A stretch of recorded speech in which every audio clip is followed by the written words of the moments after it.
Tada! Uy!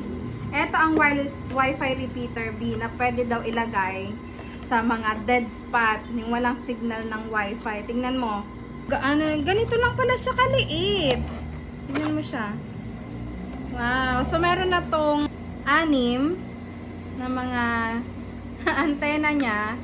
So, meron siyang pangsaksak. Ganun lang siya. Plug and play lang daw ito. So, etong kasama niya dito sa box, manual. Ganun lang siya. Ang cute na. So, tingnan natin sa Wi-Fi, ha. So, ganito yung Wi-Fi namin. Ganyan lang yung signal niya. Tingnan nyo.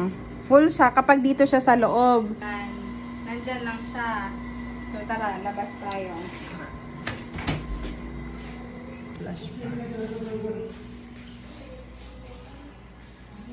Ayan. Doon.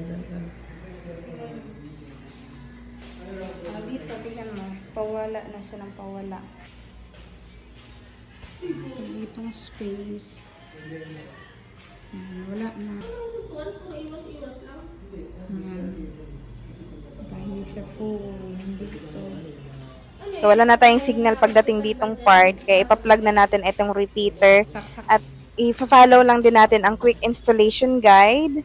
And pwede nyo palitan yung repeater's name, pati yung password, kayong bahala. Pero pwede nyo rin i-retain din. Tingnan nyo, nakakonect na ako at malakas na yung signal.